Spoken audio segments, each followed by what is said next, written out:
Hare Krishna. So, I'd like to first speak a few words. We spoke that we should make a question and answer session.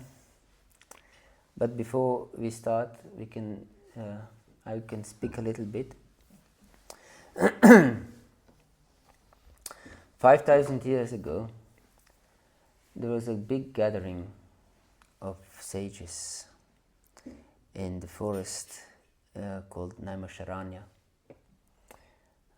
According to some estimations, there was 33,000 sages gathered.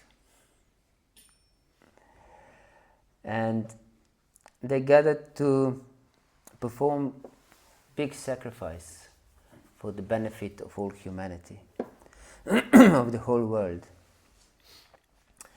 And it was a very special time because there was a change of ages, and humanity, or we can say the whole planet Earth, entered a new age.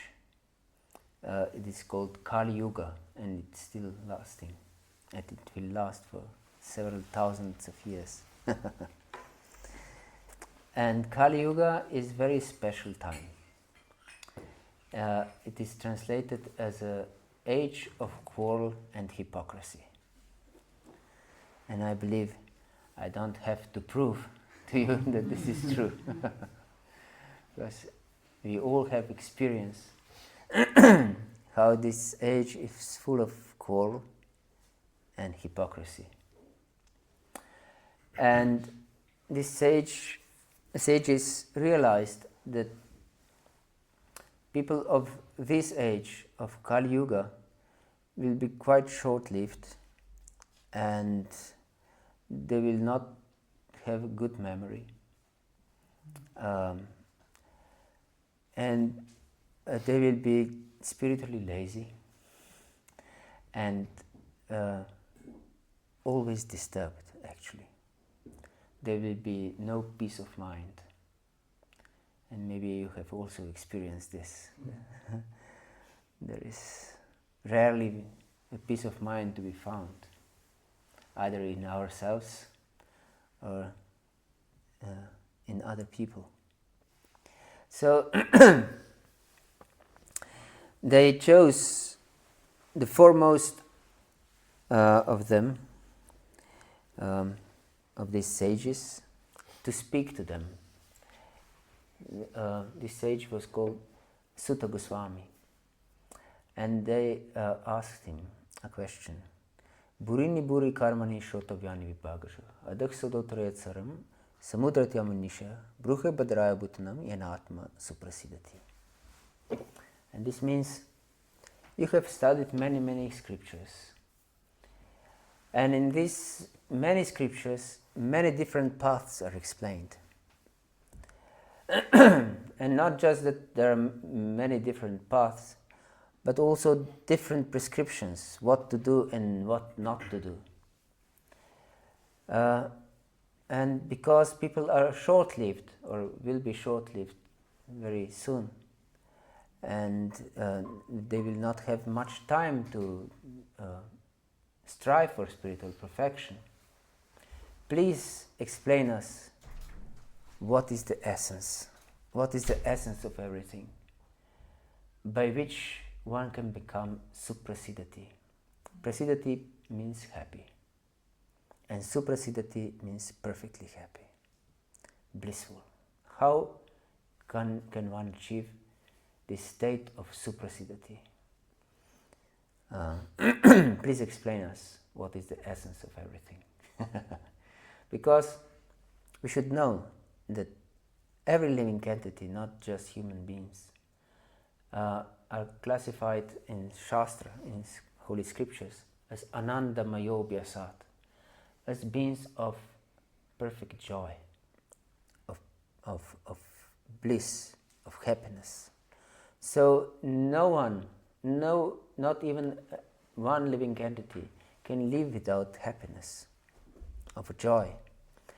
of pleasure. We are all pleasure-seeking living entities. And even if you see an ant goes to where sugar is, isn't it? Yes, wants to enjoy life, wants to experience pleasure. And it runs for safety if it feels endangered. Yes. So we all want to be perfectly happy. We don't want to experience any suffering, any anxiety in our life. But still they come, even if we don't want them. So Sutta Goswami answered this question in the very next chapter of Srimad Bhagavatam. This is, we can translate this name as the beautiful or wonderful book of God. And they said, the Sutta Goswami explained to them, he said, Savai pumsam parho dharmo yato bhakti radokshaje ahoitika pratihata yayatma suprasidati. And he uses this same word, suprasidati. How can one become suprasidati, perfectly happy? And he says, the paradharma, or the highest path of perfection. Dharma means path of perfection. The highest dharma is to develop a hetuki bhakti. A hetuki bhakti means unconditional love. Unconditional love. And this love should be directed to Adokshaja, or the Lord who is beyond sense perception, the absolute truth, which is beyond sense perception, towards the absolute. Because if our love is not absolute, that means it has some limits, isn't it? And if our love has limits, it means that we don't love what is beyond these limits, isn't it? And immediately, if we don't love what is beyond these limits, we cannot be suprasidati, because there is something that endangers our love, endangers what we love. Yes. So, if we want to become suprasidati, perfectly happy, also our love should be absolute. And not that just love should be absolute. It should be apratihata, not interrupted. Because if we interrupt our love, even for a second, that very second we cannot be suprasidati. We cannot be perfectly happy. But we all want to be perfectly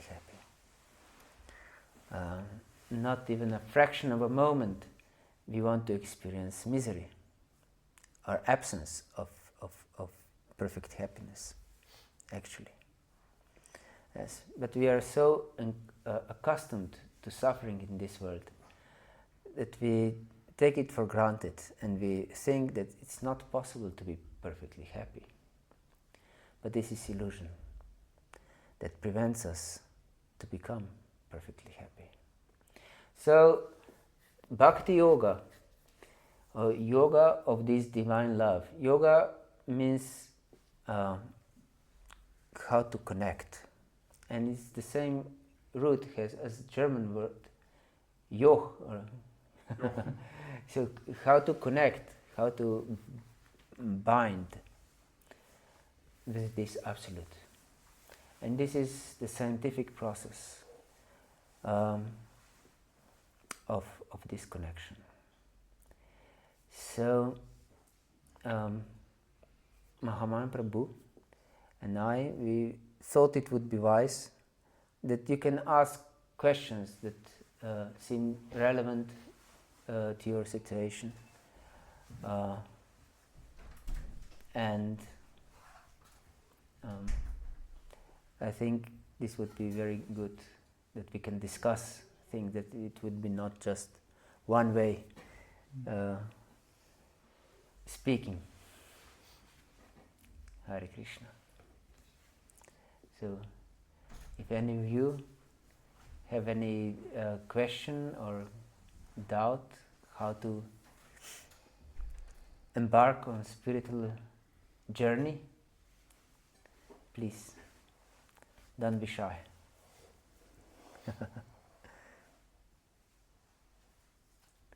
Yes. How can we chant and get closer to this love and to not send empty envelopes? Yes. For those who don't know about these empty envelopes, I spoke a few days ago how important it is that we put heart in our spiritual practice. Once my spiritual teacher spoke that worship of the Lord, spiritual practice, is like sending a love letter to our beloved. But if we are empty-minded, we think of something else during our spiritual practice, we are not focused on what we are doing, it's like sending an empty envelope. It's just a ritual without any content, because our heart is somewhere else. And I suggested to the devotees not to send empty envelopes to the Lord. Yes. So Mahaman asked about chanting, and these are two types of chanting. One, we just chanted together and sang the holy names of the Lord.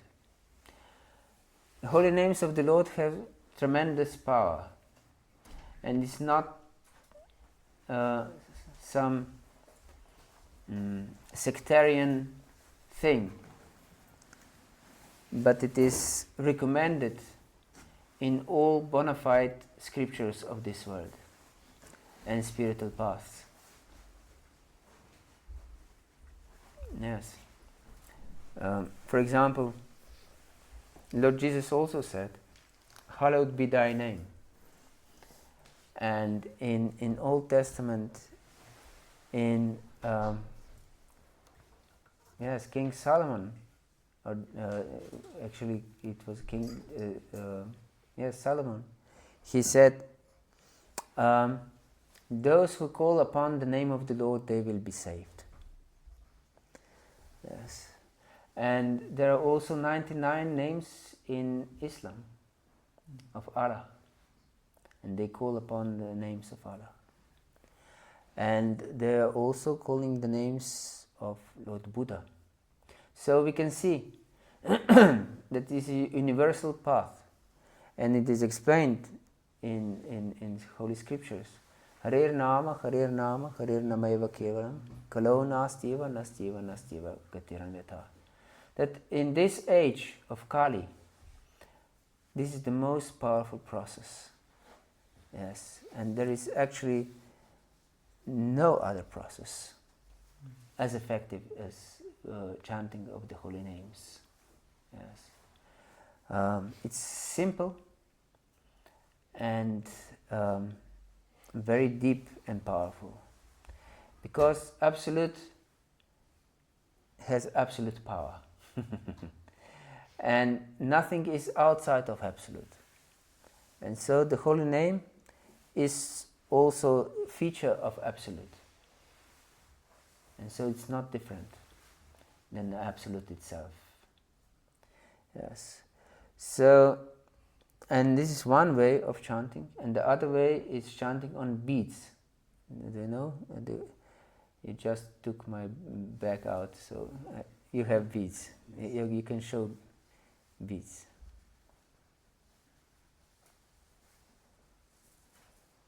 Yes, these are beads.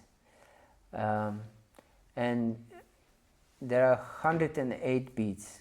Beside the big one, there are 108 beads. This is very interesting number. It's a secret number, 108. Yes. And it's very interesting that Christian rosemary, you know, for rosemary?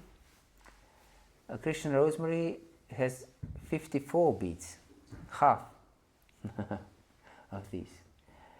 And Muslim beads, they have 27,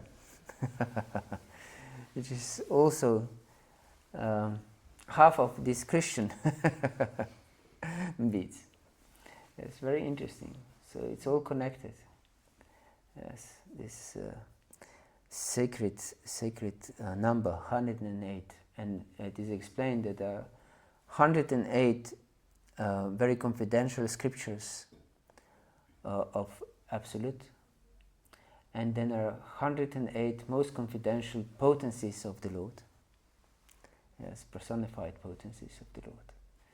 So when we chant like this, when we sing the holy names or chant on the beads, which is all recommended, that we should remember the Lord all the time.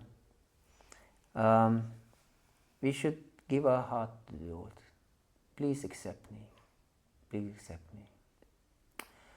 Because it is explained that this illusory energy in which we live is impossible to overcome. Yes. It is explained in Shastra, in Holy Scriptures, that we are not these bodies. Maybe you have all heard this. Is there anyone who hasn't heard this? That you are not this body?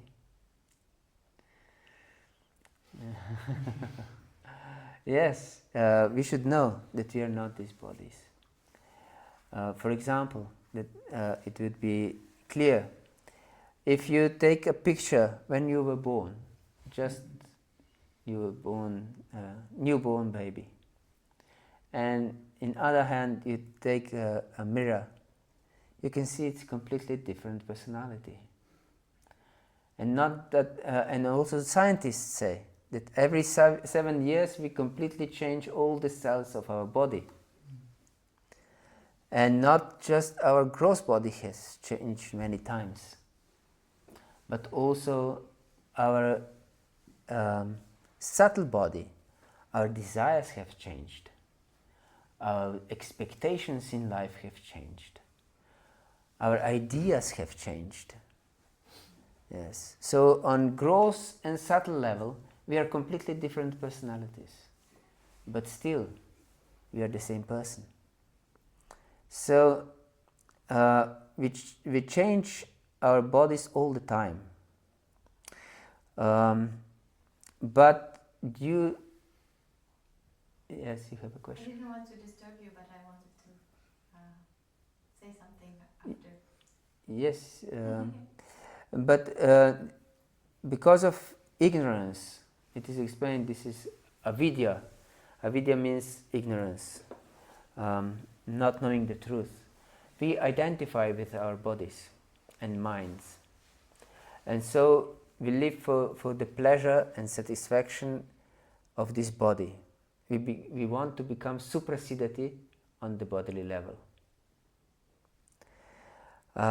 which is not possible, because as Krishna explains in 5th chapter of Bhagavad-gita, Yehi sansparshasha bhoga dukkha yona evete adyantavantah kontana teshu ramati buddha. It says, because if one is intelligent, he will not try to find happiness in this world. Yeah. Yes. Why? Why not? Because all things of this world have their beginning and their end. And no one who is sane wants that things that make him happy or her happy, that will be finished. But everything will be finished on this gross level. So one who is intelligent strive for something spiritual because it's everlasting. Spirit is everlasting by definition. Yes. And matter, which is also everlasting, is the characteristic of matter is this always changes. Yes. There is a Greek saying that no one can enter the same river twice, because river changes and a man also changes.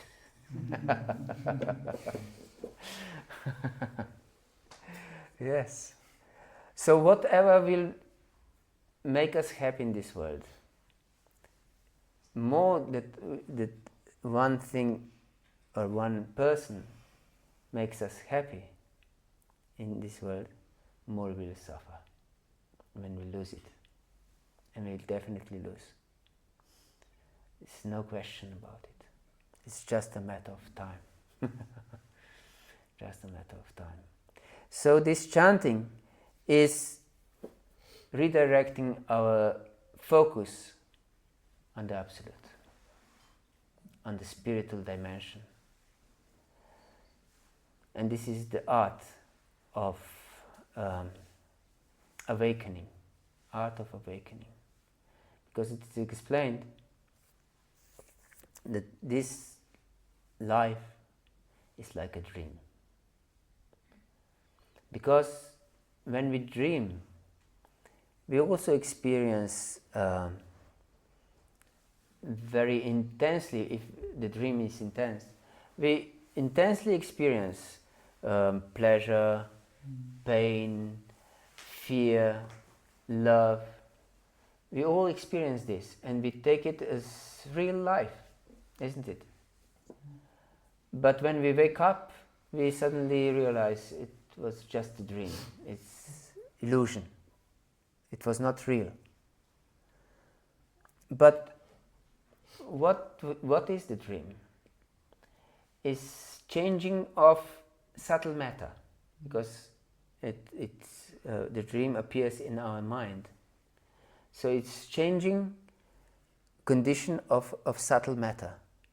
And what is awakening life, like now, is changing condition of gross matter. So it's actually the same, but here is gross matter and there is subtle matter, but everything is changing all the time.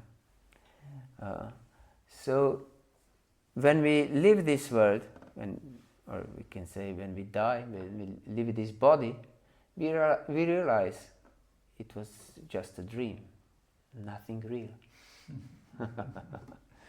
So therefore this spiritual knowledge is conveyed to everyone and is available to everyone, that we can awake. Yes, because when we are awake, we can really become truly supersiddhati, truly perfectly happy. Otherwise, we'll just strive for something that is phantasmagoria. Try to catch the empty shadow of so-called happiness. Yes, and we'll be disappointed again and again, time and again. And I believe all of us have this experience. Yes. Hare Krishna. Please.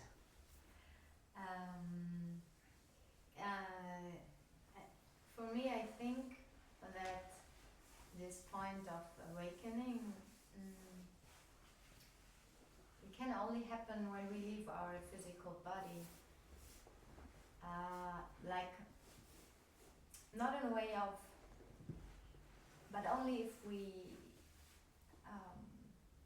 understood before that it is a dream that we are waking up from when we are leaving our physical body. So,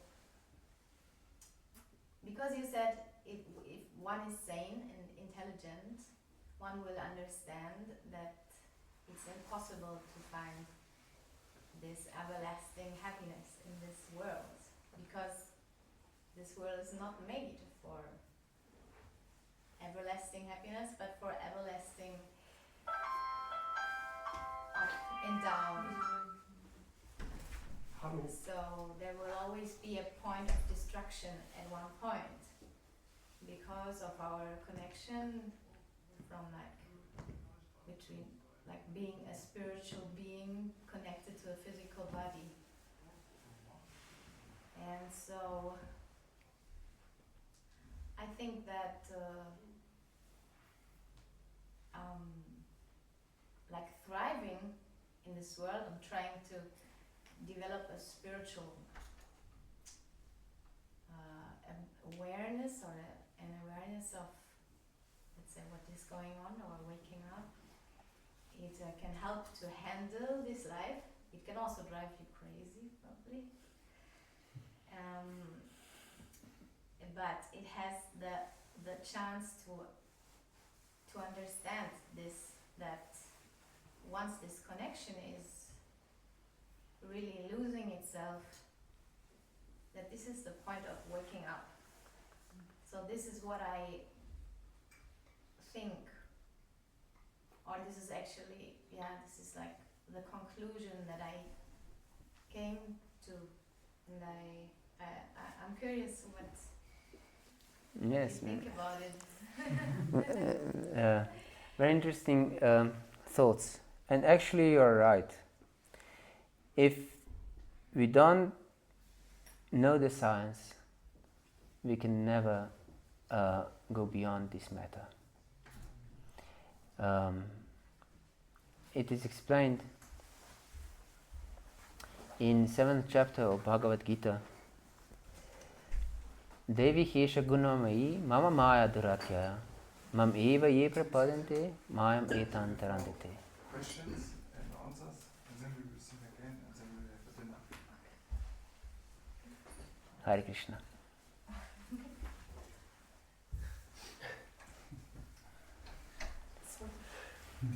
Because there's a door, but It's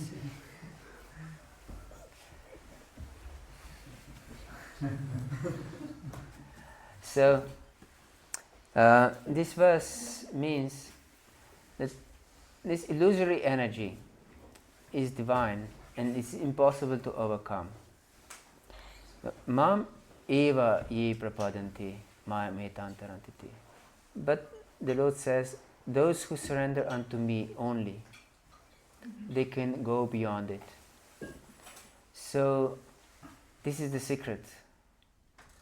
And this chanting of the holy names is the process of connection. Yes, it is indeed difficult to go beyond these conceptions. I'm this body, I'm a father, I'm a mother, I'm a daughter or a son, or I'm a teacher, I'm a computer engineer, or this and that, or I'm a German, I'm a Slovene, I'm an Indian, I'm black or white, yellow. These are all material designations, or a man or a woman, young or old, that have nothing to do with our true self. And therefore it is said that bhakti, because this bhakti-yoga, this path of divine love, is possible when we give up these designations.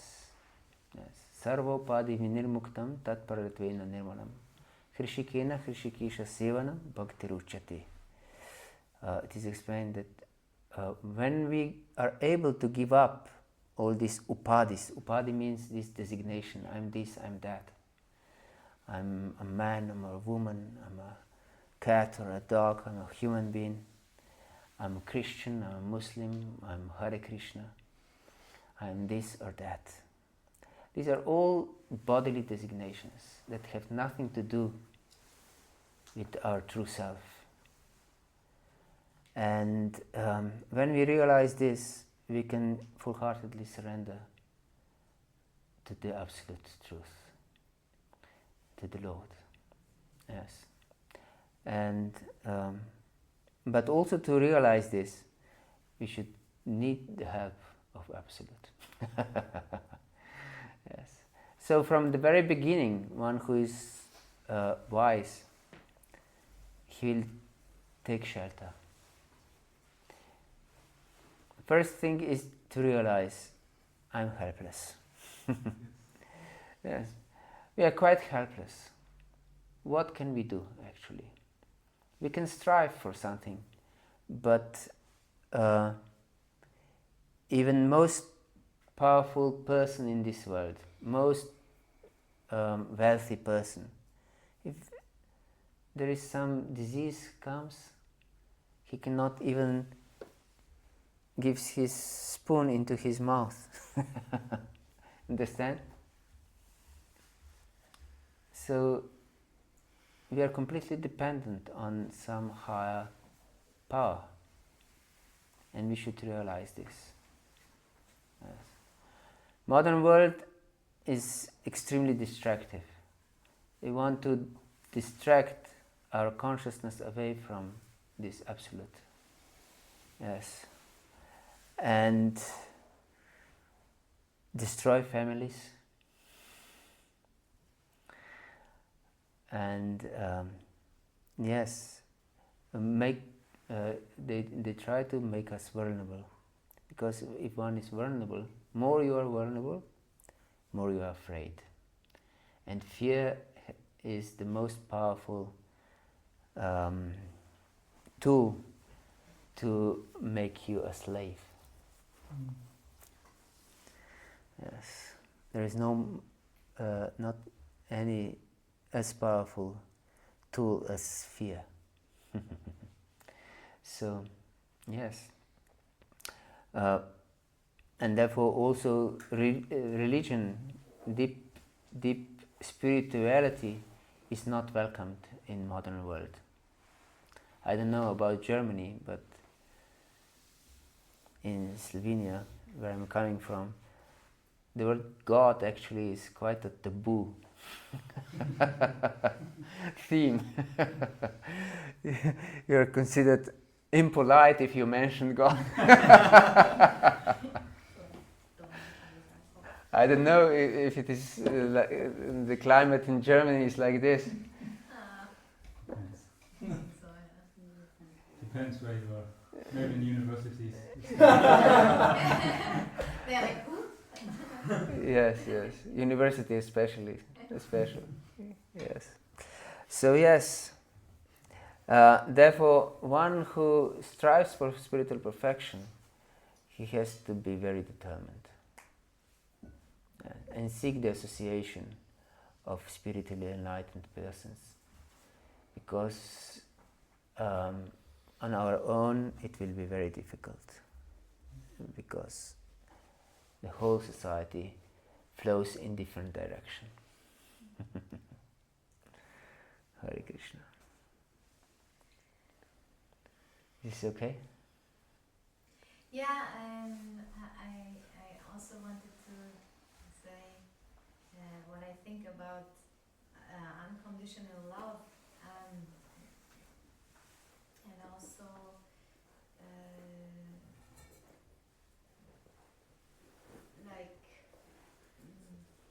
well, I think it's a good idea to get to know the person or the being that you are not, but you are play in this game. So To whom you want to connect. Yes. Yeah, somehow, because that's what I think. It's like if we understand who we are in connection with this body, and so we also understand that this unconditional love, we cannot really, we can only develop it also towards another person if we connect to the unconditional love coming from the other person. But there's also like the conditions around it, and it's also good to understand them, or to raise like Yes. the awareness for, because so I think that that's a good tool to deal with the fear, because at least we are not alone here, right? Actually, in this strange dream. But then again, I think, yeah, but the challenges will anyway come, and it's the question if the challenges divide us, or if we can find a way to stick together, even though the challenges come. Yes. Actually, challenges touch only material plane, not the spiritual plane. So the real problem is that there cannot be really unconditional love in this world. Yes. Only towards God, Supreme, God, yes, yeah, to the Absolute. because only they can also reflect. In this world, actually, all love, if we develop, of course, this absolute love for the Absolute, then we can love unconditionally every living entity. But if we don't have established this unconditional love for the Absolute, then no love is unconditional in this world. And as long as we don't develop this unconditional love for the Absolute, all relationships in this world are some kind of mutual exploitation. Yeah. And this is a fact. And therefore there is so many conflicts in this world. Because one conflict arises when one thinks that the other person exploits me more than I can exploit him. And there is a conflict of interest. Yes. So without spiritual awakening, there is no possibility of true peace or happiness. Yes. No, not even theoretical possibility. Because everyone will see his own interest. It is explained also in Shastra, Holy Scriptures, that everyone loves himself the most. And then whatever is in connection with what he or she considers himself or herself. That means the property, the family members, and so on. And more our consciousness is broad, more we include in this idea what is I and what is mine. But as long as our love is not unconditional for the Absolute, in the scripture it is called pritak bhava, the separate identity from the Absolute. And therefore we cannot be happy, we cannot be really satisfied. Then we always live in this duality, pleasure and pain, happiness and distress, health, illness, fame, in defamation or infamy, and so on. These dualities are always present in this world. Only for those who are spiritually awake, they can go beyond these dualities. And this is the path of bhakti-yoga. How to go beyond this sense perception. Because sense perception deals only with dualities. Yes, nothing more. Hare Krishna. Anyone has any question or comment? Yes, please. Prabhuji, you said challenges only affect the material. Challenges? Affect only the material existence. But when we actually sometimes go through maybe like some deep hurt, otherwise like extremely, like mind-melting kind of a problem, somehow the inclination towards divinity, otherwise bhakti, it goes a bit low. Does it mean that the actual bhakti which we had, or the spirituality which we had, was not deep enough? Or is it that Could you switch here, because I hope she'd like to open the window. You can't hear.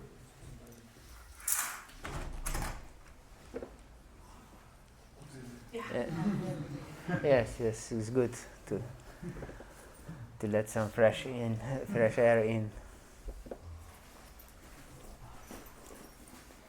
So what is actually the reason why we kind of lose ourselves in the path of spirituality when we are facing that extreme challenges, otherwise might be deep hurt, otherwise insult or disrespect, whatever which comes, it just feels like it just goes so deep that it affects everything else. It happened to me a lot of times, even in temple it has happened. At some point it just goes to that level that like to face such an insult, even though I'm trying to serve God, and then you have to face such insult, you just feel like, okay, like maybe I'll just stay away from it because it affects my peace. So does it mean when I get such thought that my spirituality, otherwise my bhakti, is not so deep enough? Why does it happen? And Yes. how to overcome such situations? It is explained that spiritual journey has different stages. And one of the stages, it's not even perfection yet, is called nishtha. And nishtha means very firm devotion, very firm situation in our spiritual life. And nishtha is translated as by Prabhupada as irrevocable fact, that our bhakti becomes irrevocable. That this means it's unwavering. In any situation, we are completely dedicated. And as long as we don't attain to this nishtha level, our faith is not so strong. Our dedication and connection is not so strong. And therefore, different challenges can waver our dedication, or they will challenge also our time that we can dedicate for spiritual life.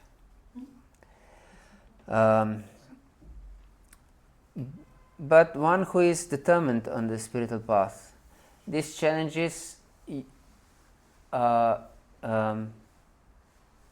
acting as stepping stones to our success. Yes. Because if we are not challenged in our life, we cannot improve. Because everything will be seen in our understanding as perfectly okay. But even, for example, how to Hare Krishna. The goldsmith, for example, if he wants to make a really nice ornament from a gold, he has to put gold into fire again and again and again to purify it. So this is the process of spiritual journey. We are put many times in fire to become purified, to at the end really shine in completely pure. Yes, because as long as we have this mixing of lower consciousness, that will always lock us on this material platform, and knowingly or unknowingly will will expect that this world will make us happy. Yes. And even if everything is perfect till the end of our life, then we'll more suffer when we leave the body. Yes. Because, as Lord Jesus said, wherever is your heart, there will be your treasure. Yes. And Krishna explains in 8th chapter of Bhagavata-gita, Yam yam vapi smaram bhavan tyajantam te kalivaram tam tam aveti kanta sada tadbhava bhavita. Whatever state of consciousness one has at the time of death, that state he will inevitably achieve, undoubtedly achieve. And this is very important to understand, because many times we see that people think that death will bring some miracle in his life. But death has no power to perform miracles. Nowhere is mentioned that death can make miracles. And usually, for example, people think, for example, ordinary Christians, at least in Slovenia, is like this. They go here and there to church, but they think I'm a good person, and at the end of life I'll go to heaven. And the atheists think just once you live, and at the end of life I'll be finished. Isn't it? So both believe in miracle, in complete change of existence. But Krishna explains there is no miracle at the time of death. Yes. Whatever state of consciousness you have at the time of death, you just continue in new form. Yes. But completely the same state of consciousness goes with you, because you are the person. Death has no power over you. Death has maybe power to take away your body, but it has no power to touch you, actually. It is explained in the 2nd chapter of Bhagavad-gita that spirit soul is unborn and is undying. It's everlasting, it's primeval, and it's not slain when the body is slain. Yes. So the point is that as long as we don't go beyond these dualities, we can not come to the spiritual level. Even death will not bring us spiritual level. Yes. So these challenges are helpful for us if we are serious. If we are not, then we'll take to material life when challenges come. but then we are sunshine spiritualists. If you understand, what does it mean? Yes, when the sun shines and everything is fine, then I'm spiritualist. When trouble comes, I fight for my material well-being. Yes, and I forget about spiritual perfection. Yes. So everything, for one who is spiritually awake, every situation is perfect. Yes. Even if there are extreme challenges in your life, you're grateful. To be grateful is a secret of success. Being grateful. If you're not grateful, you're a great fool.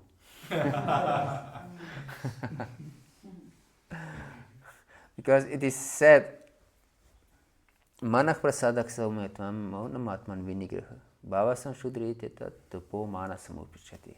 That the austerity of the mind, that is explained in 17th chapter of Bhagavad-Gita, is to be happy, to be satisfied. So this is God's commandment: be satisfied. If you're not satisfied, you're breaking God's commandment. And it's strange. Only by being satisfied we can be peaceful and happy, isn't it? But why we are so many times dissatisfied then? It's actually because we always ask for more. We ask for more. Yes. We ask for more, and for different situations. For example, there are situations that we consider that difficult. We want different situation in our life. Yes, we want to change something. This is dissatisfaction. We are not satisfied with the current state of existence, actually. This is dissatisfaction. But spiritually awake person realizes, yes,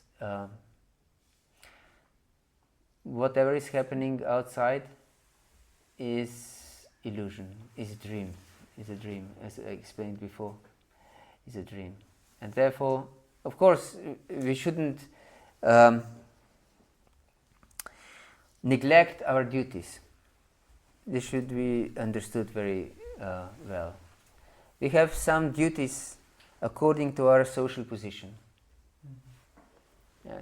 Although spiritually awake person understands, I'm not this body and everything in this material world is a dream, still, according to one's social position, he has some particular duties to perform. For example, if you're a father or a mother, you have to take care of your children, even though you understand this is all illusion. And your duty is to teach your children how to get liberated from this world, how to develop this unconditional love. This is your duty. And you have also other duties according to your social position. Yes, you're a husband or a wife or a teacher or a student or this or that. Many different roles, many different duties. So yes, when one understands this philosophy very well, then he realizes that this is my only life. Whatever position I have. Maybe I live in this world. Yes. I have also a question. If something special you experienced that convinced you of this all, or was it also a process, or was it from some teacher, you would say, or? You asking me personally? Yes, because sometimes I feel like people that are really, say, went further on the spiritual way or deeply believe that maybe they grew up with it already, or they really made a full-on decision to, okay, I leave this place and I go into a church, a cloister, you know. Yes. So yeah, but when you have children here and you have connections and duties, as you say, then I understand the always the teachings about to be determined and discipline and so on, but it's also a big step to then turn your back to. It seems like it's asked to turn your back to the Western life and do something completely, like go to. I don't know, Yes, I understand your point. you know, There is no need for any drastic change. What is to be changed is our consciousness. This is most important. So the external situation can be exactly the same.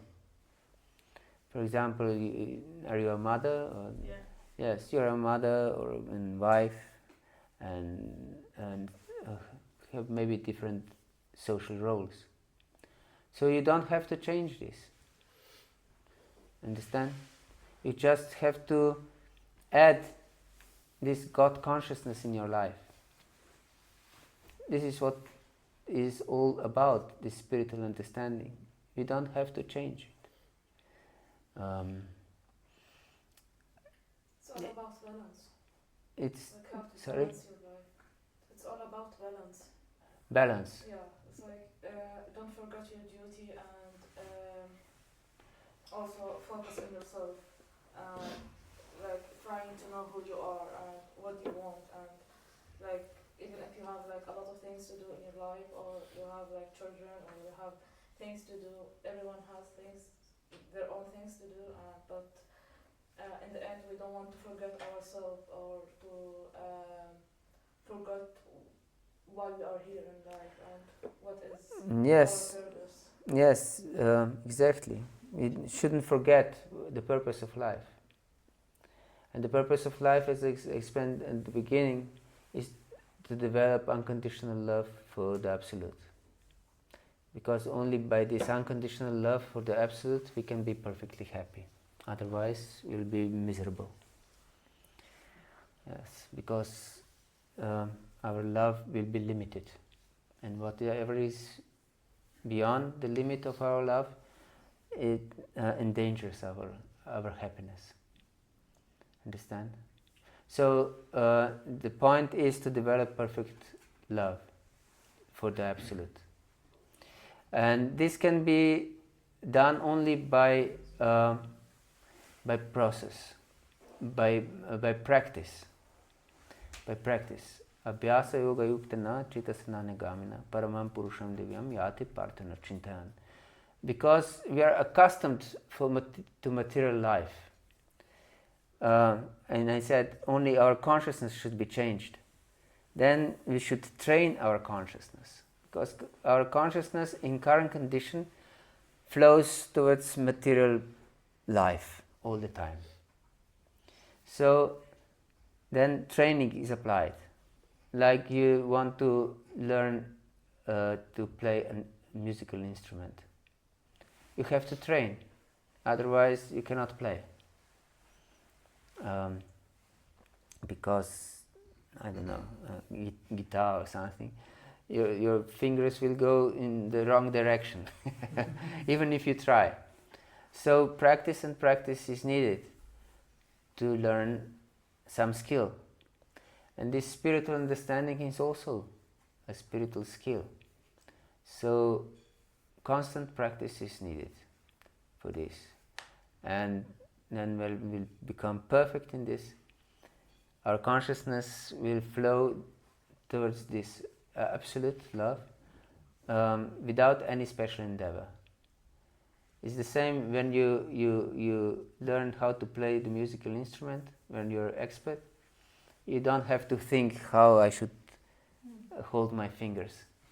The fingers, they go on their own, isn't it? Yes. So when our spiritual consciousness is developed, it in the same way goes directly to this absolute without any special endeavor. Yes. So the constant practice is needed. Therefore, I recommend you to take one of these booklets, very cheap, but extremely, actually priceless, because they teach us this process, teach us this practice and training of our consciousness, how to do it. And for you personally, if you don't mind to answer that? Yes. I grew up in a family that was Catholic, and especially my grandmother was very deeply spiritual. I'm really grateful to my grandmother. Yes, my mother was just ritualistically religious, I can say. But my grandmother was very deep, and I discussed God with her very much. And I remember when I was a little boy, she was living in the countryside, and I spent a lot of vacation with her. And we were working outside, and in the evenings we came to the house, and she was listening to Radio Vatican. I don't know how because we were living in some hills this village was in some hills of Slovenia. I don't know how there she could get Radio Vatican, but still she could listen to Radio Vatican, and she was praying Rosemary with them. They prayed in Latin, and she prayed in Slovene. And I was playing with some firewood or something. And I don't know if you know this Rosemary. It's a prayer of Ave Maria, 10 prayers of Ave Maria, and then one prayer of Our Father that is in heaven, and then again 10 prayers of Ave Maria. And she listened so much this that I learned by heart this Ave Maria in Latin. Although I didn't study this language and I don't know the language, but still after 45 years or 50 years, I can still remember Ave Maria in Latin by heart. And I considered myself to believe in Jesus, but I was a rebel. I was punk. Do you know what is punk? Yeah. Yeah. Yes, I was punk. But still I believed in Jesus as a punk. And later on, when I was in the university, my faith started to dwindle away, slowly. And then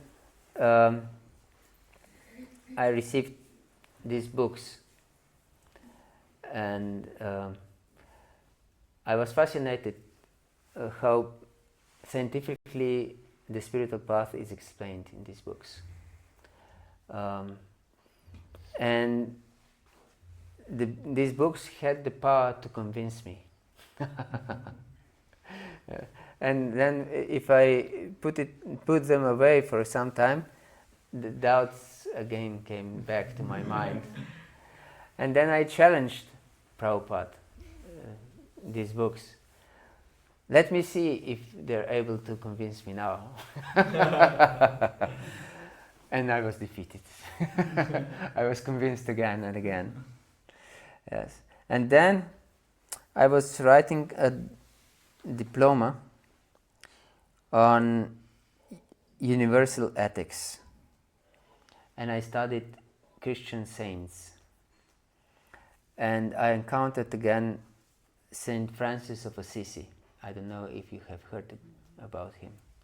Saint is, I believe, one of the most popular Catholic saints, Saint Francis of Assisi. He was a very special saint. He acknowledged every living entity and also other things as his brothers and sisters.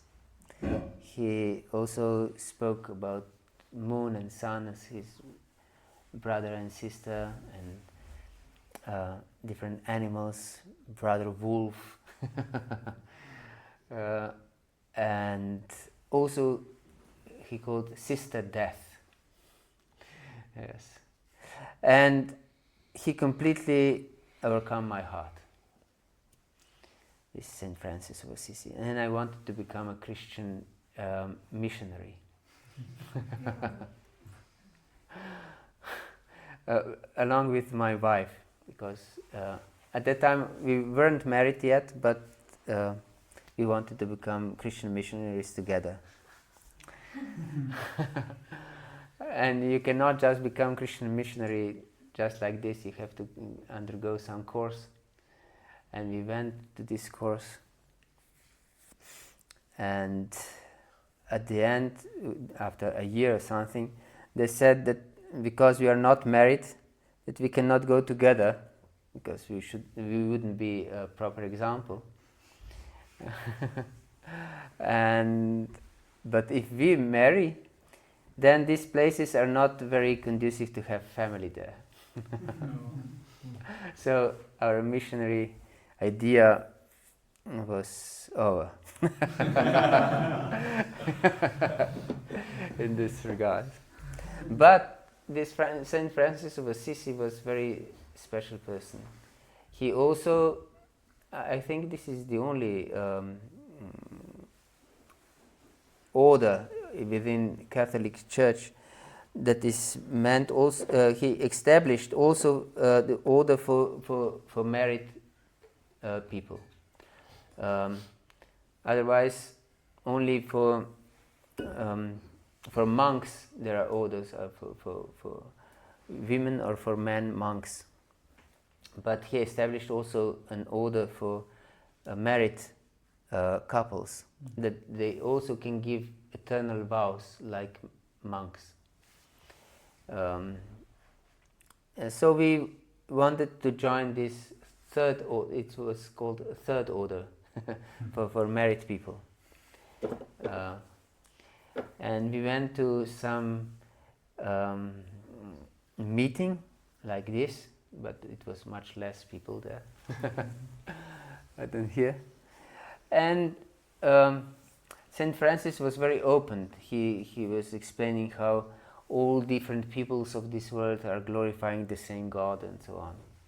And I really like this, because when I was still a child, I was attending to also Franciscan church once a week. There was some teaching of it's church teaching, and I discussed the same points with the minister about how all peoples of this world are glorifying the same God.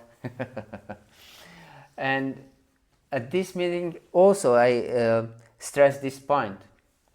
And I was reading Prabhupada's books at the time for quite a long time, and even I was going to the temple to buy books, but I didn't consider that I wouldn't be Christian, that I that I would change anything in my life. That didn't cross my mind. So I was speaking about this, how we all glorify the same God, and because I was studying these books, I wanted to give some example from Prabhupada's books. And I said, for example, Hare Krishna. And there was one lady who was very morose all the time. And she said that she didn't know why she's there. And she was for the first time there as myself and my wife. And when she heard this, she said, "What? Hare Krishna? This is devil." And I was so shocked that then I gave up the idea to find good association among Christians. And I just joined the temple with my wife. So, yes, this is my path. And one interesting thing is, because I was hanging out with these punks before, there was one critical moment in my life. I was really afraid what will happen to me, because I had no desire to achieve anything, because everything was useless. Everything was no future. This is idea of punk, no future. So everything was without any sense. But at one point I was really afraid what will happen to me. At that time I wasn't with my wife yet.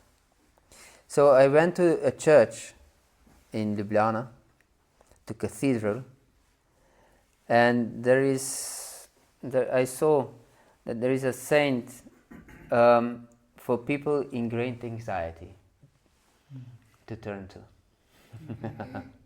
And I turned to this saint, which was specially meant for people in great anxiety. And I just prayed to him, "Please help me." I didn't say in what way you help me, but just please help me. And then it was really quickly everything starting to turning around. Yes, I quit smoking. I smoked before. And quit hanging out with these people, and became a really sportsman. I started to climb mountains, tour skiing, marathon running, Ironman, triathlon, and so on. And then slowly I started to go deep also in spiritual topics. And I'm still running. But spiritual life became most prominent in my life. Yes. Hare Krishna. Yes. It's So important. Basically it's the books that convinced you. Books really convinced me. But also some higher power touched my heart. Some higher power touched my heart. Both. So I recommend you to read these books and to associate with these people who are spiritually awake, or who at least we strive to become spiritually awake. This is very important, because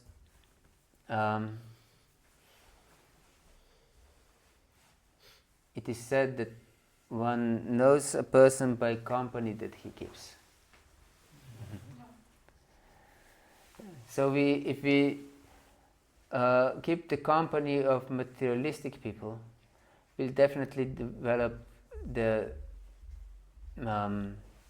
values in life, concepts of happiness, because everyone wants to be happy. As I said in the beginning, Ananda Mayobhya Sat, we are pleasure-seeking living entities. We want to be happy. No one wants to be miserable.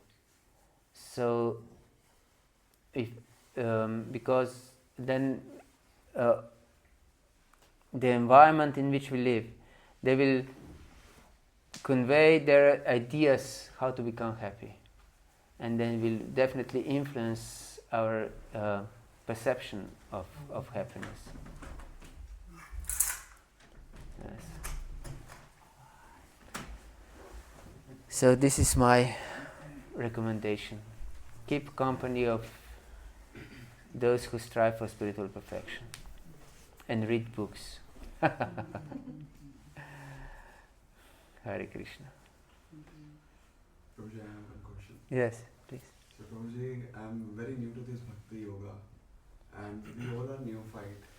We all want to achieve big in life. We have some dreams. So, like, what are the basic small steps which we can take on our daily life and make Krishna or God as a center?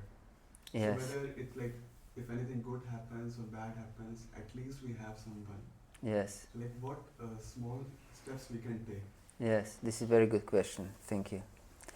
In 10th chapter of Bhagavad-gita it is explained, Yat karoshi yat asnashi yat jugoshi dagasyat yat tapasasi kanta tat kurusham madarpanam. Whatever you eat, whatever you do, whatever austerity you perform, whatever you give away, do it as an offering to me. That means in the morning when you wake up, before you get up from your bed, you say, I offer this day to you. For example, this is the first thing. I offer this day to you, before you get up from your bed. And then that means that you connect your consciousness with the Absolute. And then whatever food you eat, before you start to eat, you can say, let it be an offering for you. This is very important. It's very easy. Nothing really to strive for. Just remember. This remembrance will make tremendous change in your life. In the morning when you wake up, and then every food you eat, this is the beginning. And if you add, at least in the beginning, 5 to 10 minutes mantra meditation, immediately when you wake up, when you go to the toilet and so on, just sit and chant the holy names. In the beginning, it can be short time, maybe 10 minutes, or if you chant more, don't diminish your time. And then you will naturally develop desire to go deeper. Yeah. Because it is said, Oma pavitra pavitrava sarvavastam gatopiva yak smarit pundarikakshan sabhya bhyantara shuchi. That the Absolute is all pure, and the connection with the Absolute will make us pure. Understand? So if we remember the Lord in the morning when we wake up, and then offer all our food, and we spend a little time of chanting, and all perfection will come to us if we are sincere. Hare Krishna. Is this okay? Prabhuji, I have a question. Yes. It's a very simple question that I think most of the people are facing with my age. That see, we know we have responsibilities, as you mentioned, that social duties we have. But spiritual awareness we got a bit late, and we have already committed to some duties. So it's very difficult to, because when we are trying to do something for our duties, and we know that it's not worth, but still we need to do. So how we need to make our mind that go ahead, but after some time you will be out of these duties. So on the daily life, it's very difficult that like you are cheating yourself because you know that it's worthless, but still you need to do. Like if you are studying or searching for jobs and doing some skills upgradation or whatever. So how we can Yes.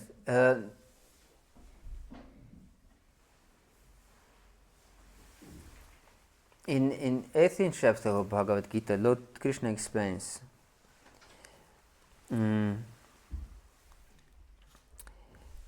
that if you perform your duties for His pleasure, then you can achieve all perfection.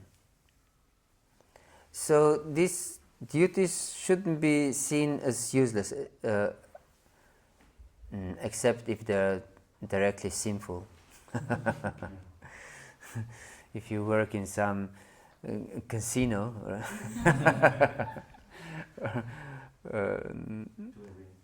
or something like this, or you're a butcher,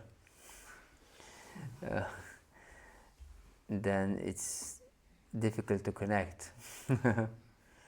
But otherwise, these duties, by performing these duties for the Lord's pleasure, with this consciousness, I'm your servant. I would like to perform this for your pleasure, and then use your hard-earned money for spiritual elevation.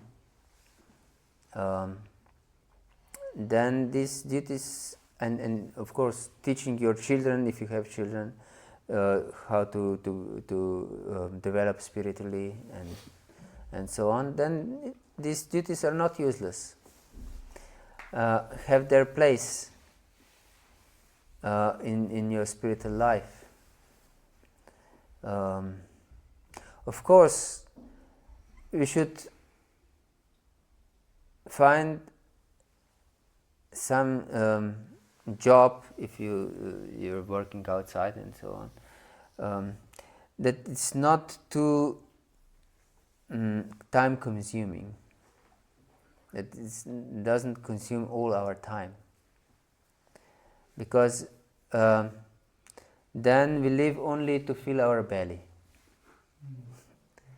and nothing more, and our life is very empty actually. It's in Vedas it explained, if we live only for bodily survival, it's animal life, nothing more, because animals also live for their material survival, and they protect their family and protect their territory. So if we don't strive for spiritual connection, we live actually animalistic life. So it is recommended that you do your duties that are not too much time consuming. Certain amount of time they're inevitable, but not that you're completely occupied all your day with some duties to perform, and that you don't have time for your spiritual life, because this is the point. Point is spiritual life, and all other life should be supportive to your spiritual life, not the other way around. But if we, in case like I'm the only who got the awareness, spiritual awareness, and other members are still Of your in family. yeah, they are still in the material world. And Yes, it's your duty to help them. Yes. It is said in fifth canto of Srimad Bhagavatam, Gurur nasasyat svajano nasasyat pita nasasyat janini nasasyat devam natasyan napaticha sasyan namochati yaksamupitimityam. That if one is not able to deliver those who are dependent on him, one should not become a guru, a teacher, or a husband, or a father, or a mother, or even a relative. So we should try to rescue those who are dependent on us. That means that we teach them how to spiritually connect. This is our foremost duty. All other duties are just supportive for this one most important duty. Yes. That we should spiritually become awake and we should help others. So if you have wife, if you have children, connect them. Don't come alone to these programs. Bring them also. Yes. It was the same, for example, in my family. We did everything together. Yes. I didn't go alone anywhere. I brought my family with me in the temple, in the services, in everything. And so they dedicate their life to spiritual awakening, even now. After my one son is 26 and one is 24, and I have a daughter who is 16. So they're practically grown-up people. At least two of them are grown up. And they dedicated their life for spiritual awakening. And my daughter also. So this is also your duty, to help them to become spiritually enlightened. Yes. Otherwise, what will be the outcome? They'll be just killed. Understand? If you don't try to spiritually enlighten them, you put them in the lap of death. But people usually don't understand this. Yes. If we don't help people to become enlightened, we just watch how they're killed. How they're helplessly killed. And everyone in this world, if he's not spiritually awake, is just killed, helplessly killed. And therefore, if one is compassionate, he has to help. Doesn't matter what is our religion, matters that we should connect with the Absolute.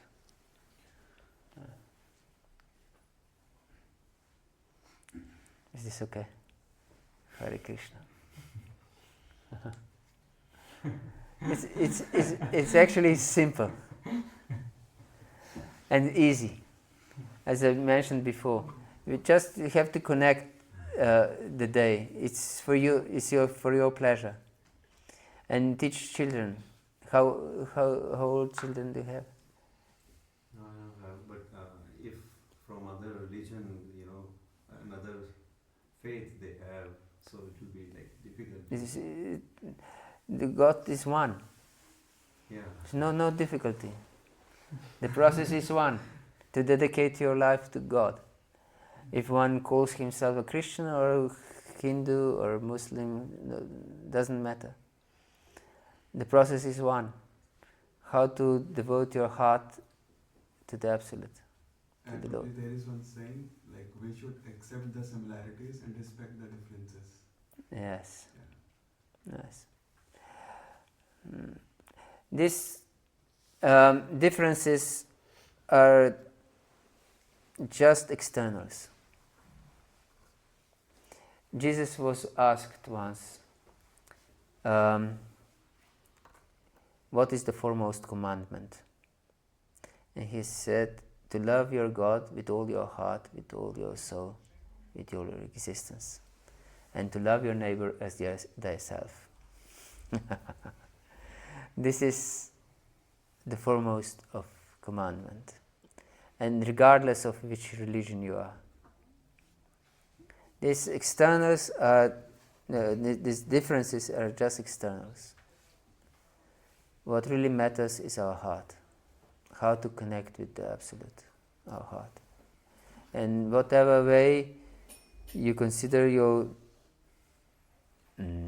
culture, actually, these externals are just culture. One who is spiritually awake knows that these externals are just culture.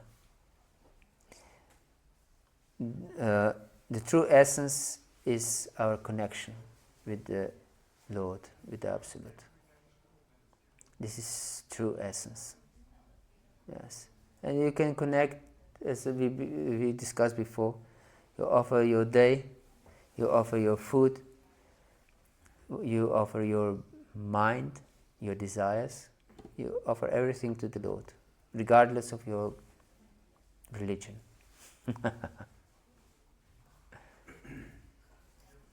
Is this too much? Hare Krishna. It's easy. Just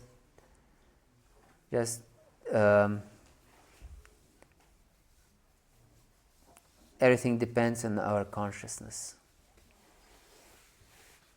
Otherwise, our consciousness will not be fixed on the Lord. It will be fixed on other things. And this will be our destination at the time of death. Because if we are not attached to the Absolute, if we are not attached to the Lord, we are definitely attached to something else. Because we cannot be detached. Because we are Tatashta Shakti. That means dependent Shakti. Shakti means energy. We are not independent by our nature. We are either dependent on spiritual energy or material energy. And if we are not connected to the Lord, we will be definitely attached to material things. And we'll just continue our material existence. That means suffering and death.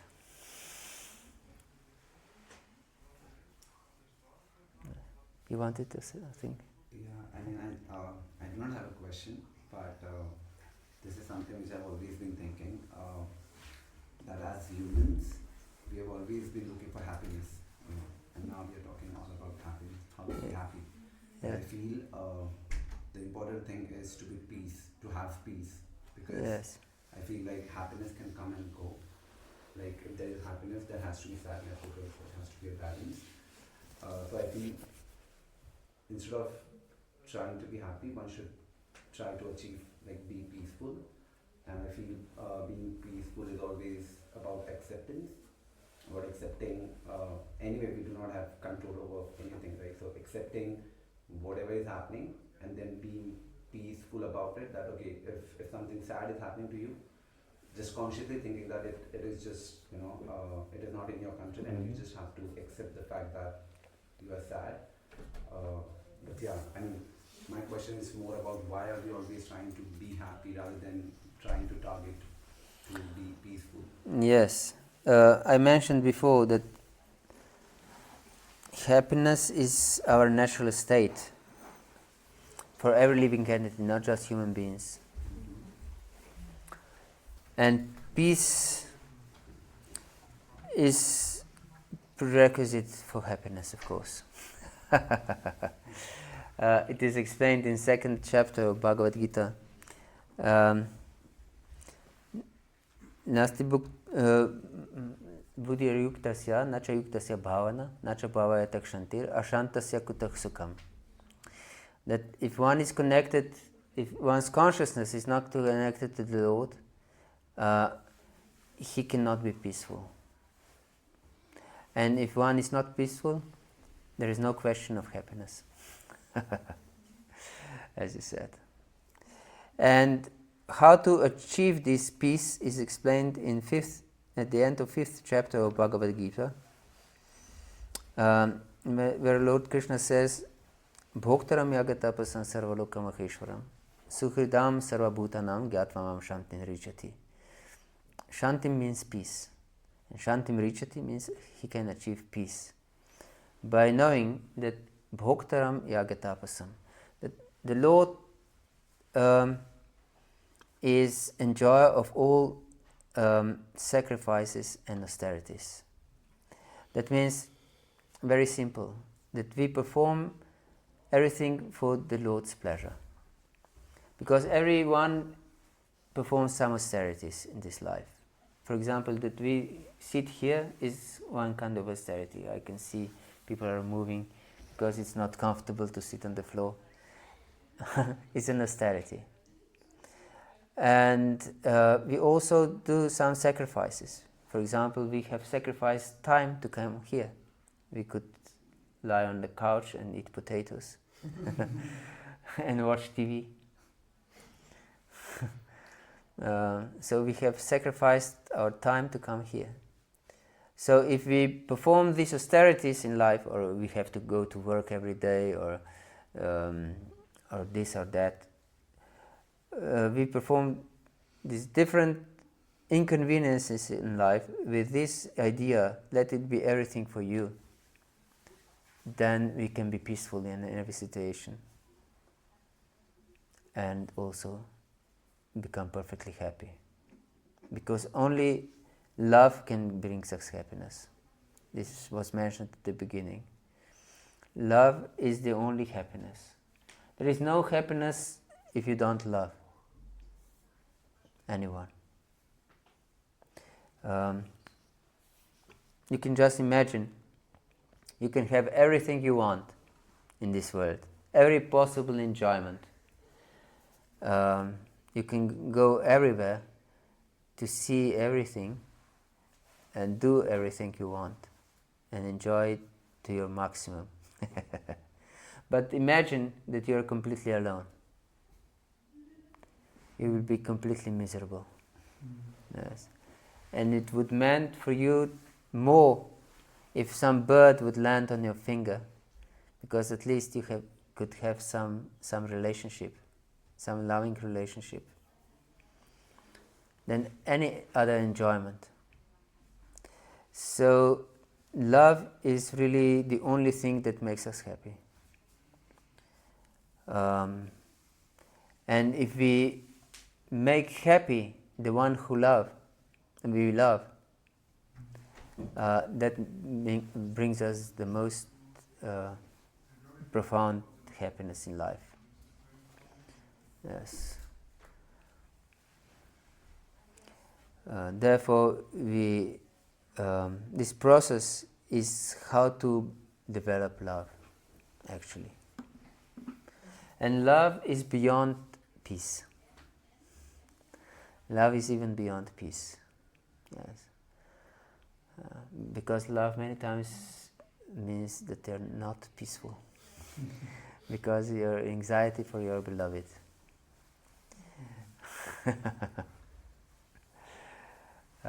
So, yes. This is a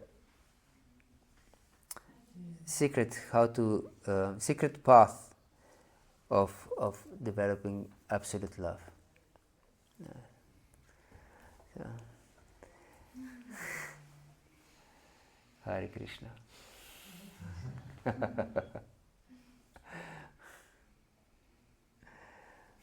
And actually, because it's a part of heart,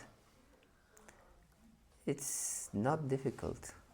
It's just our concept should be changed. Anything else can remain the same, practically. Just our consciousness, our mental disposition should be controlled, that we direct it in this direction. And this is the meaning of yoga. There is no yoga without mental control. Yes.